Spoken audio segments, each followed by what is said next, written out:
So I'll leave that there for now, I guess, as far as spray. If you've got any specific spray related questions around application, please shout out. I'll be here for the next couple of hours. But I was just going to have a quick run through. Some of the guys may have seen this one before.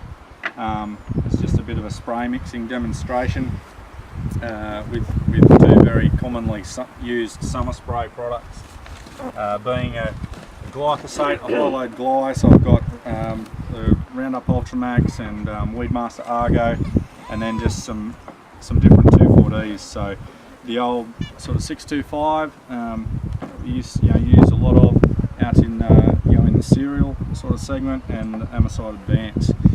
I also got some AMS here, some ammonium sulfate, which we use a lot of over summer. Does a fantastic job. But there's some key watch outs around using that product, I guess. So I'll just use these as my vessels. They're 200 mils, so my rates will kind of work out around about 50 litres per hectare. And I'll do a few brews up here for you, and we'll just see what happens.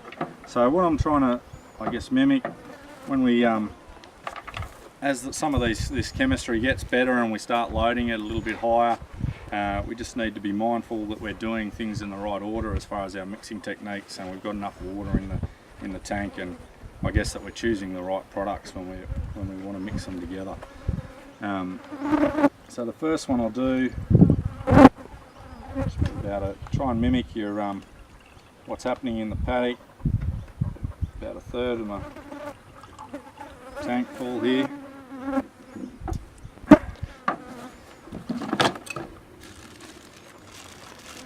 We'll start out just with a Amosite Advance.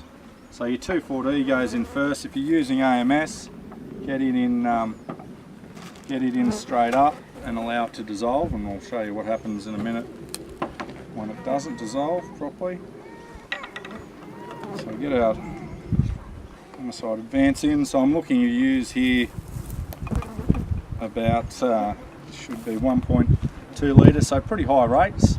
So it'll be about 1.2 litres of the 2,4-D, about 1.5 litres of the Roundup product. So robust rates, not unusual for some of our tough summer conditions when we're trying to get a good hit on fleabane or some of these other hard to kill weeds. So the 2,4-D's in, a little bit more water, the tank's still going. We'll put in the Ultramax, so 1.5 litres of this.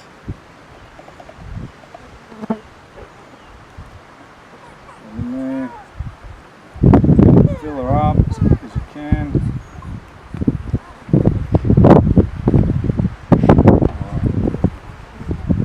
Lid back on that one. Quick stir. And you can already see, so I guess we've tried to, these products are reasonably compatible. I've pushed it into a situation here where I've got 1.5 litres of gly, 1.2 of the amine in 50 litres of water. I probably need 70 to 80 litres of water to make this mix work. And you can see already, if you want to start passing it around, that it's starting to salt out, not fairly slowly, but that's reasonably rapid, I guess. Does that get better or worse? That will get worse in time. Unfortunately, there's not much you can do about that once the reaction takes place. Try and dilute it as quickly as possible is your best bet, and you won't lose a lot of active out of that. It's more just something that's going to block your filters, block your nozzles, and cause you a lot of grief. So I guess just to highlight, we did have some guys that were worried about when we first brought out the Amosite Advance, which is in there with the Ultramax, that it was the problem. I do have some of the old 625 here, which I'll get in just to show that it's, I guess, no better, probably worse in this scenario. So Ultramax again, keep it the same.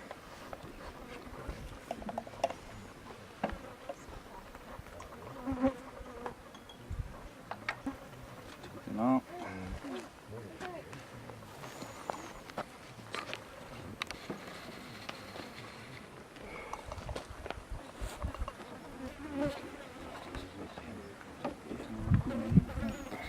So with the summer temperatures, has Yep. the temperature of the water got any bearing on it? It does. Look, cooler water temps will accelerate this process. I guess with any product. So a couple that are bad with cool water temps, and the warmer the water, like the more compatible it will be. But cooler water, I'll pass that around before it starts to salt out too much.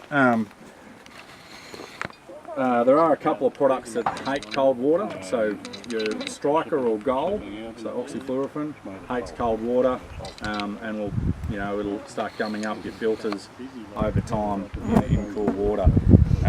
Your Comet or Star Rain type products are a bit the same. They just have a natural film on them that will build up over time on your filters, and cold water will make that worse.